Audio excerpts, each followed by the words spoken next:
Assalamualaikum warahmatullahi wabarakatuh. Alhamdulillahirrabbilalamin. Wassalatu wassalamu ala rasulillahil karim wa ala alihi wa sahbihi wa dhurriyyatihi wa ummatihi ila yaumiddin. Amma ba'du. Masya Allah, tak terasa perjalanan spiritual kita dalam mengisi ibadah di bulan suci ini telah sampai pada hari ini. Semoga kita tetap bersemangat dan selalu optimis untuk bermohon kepada Allah Subhanahu wa Ta'ala, setidaknya dengan dua hal utama. Yang pertama, kita semoga selalu termotivasi untuk bermohon kepada Allah agar Allah berkenan menerima semua amal ibadah yang kita lakukan dari awal Ramadan hingga pada hari ini.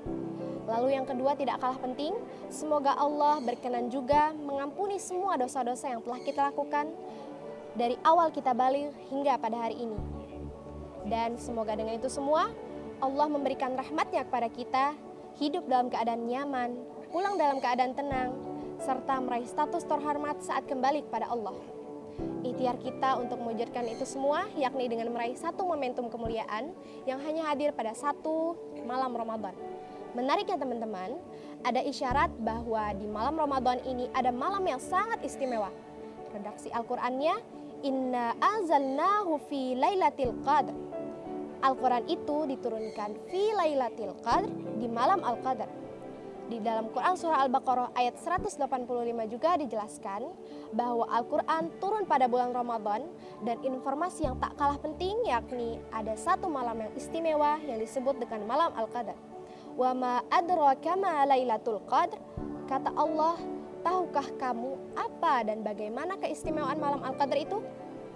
Yang pertama, Lailatul Qadri khairum min alfi syahr. Nilai malam Al-Qadar lebih baik daripada 1000 bulan. Jika kita kalkulasikan, 1000 bulan itu setara dengan 83 tahun kurang lebih. Bayangkan, jika ada seseorang beribadah di malam itu, dia sholat misalnya.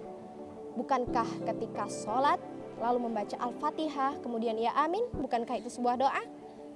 Jika pada bulan Ramadan ini pahala dilipat gandakan oleh Allah Subhanahu wa Ta'ala, berapa banyak pahala yang ia dapatkan? Subhanallah. Lalu keistimewaan yang kedua, tanazzalul malaikah warruhu. Bahkan malaikat Jibril pun ikut turun ke bumi. Penyertaan malaikat-malaikat turun itu untuk menyertai hamba-hambanya yang sedang beribadah. Para ulama tafsir banyak menyebutkan bumi seakan-akan sesak oleh para malaikat, sehingga suara-suara redup menjadi tenang, keadaan alam menjadi nyaman, dan bahasa Al-Qur'annya itu diungkapkan dengan kalimat salamun hiya hatta matla'il fajr. Dan keistimewaan yang ketiga yakni adanya peluang dosa-dosa kita diampuni oleh Allah. Bahkan jelas di dalam lisan Nabi SAW ketika Nabi mengajarkan kepada kita di dalam hadis dalam riwayat Al-Imam Muslim dan Al-Imam Bukhari, man yakum lailatal qadri imanan wahtisaban ghufira lahu ma taqaddama min dzambi. Siapa yang bangkit dan meraih malam Al-Qadar, menunaikan ibadah, salat di dalamnya, maka niscaya peluang banyak akan ia dapatkan untuk Allah mengampuni segala dosa-dosanya. Lalu keistimewaan yang keempat, ada pula peluang doa-doa kita dikabulkan oleh Allah. Karena pada saat malaikat itu turun, penyertaan malaikat itu adalah mengaminkan doa-doa yang dimohonkan. Siapa yang aminnya bersamaan dengan malaikat, maka insya Allah peluang banyak akan kita dapatkan, dan doa-doa kita akan dikabulkan oleh Allah Subhanahu wa Ta'ala.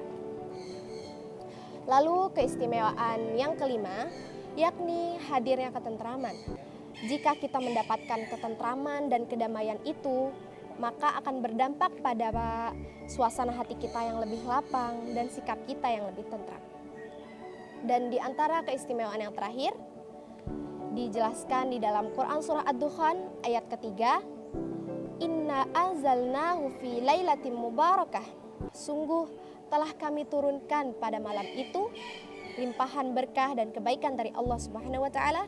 Hanya di waktu ini, tidak akan pernah terulang di waktu yang lainnya. Saya kira ini yang bisa saya sampaikan.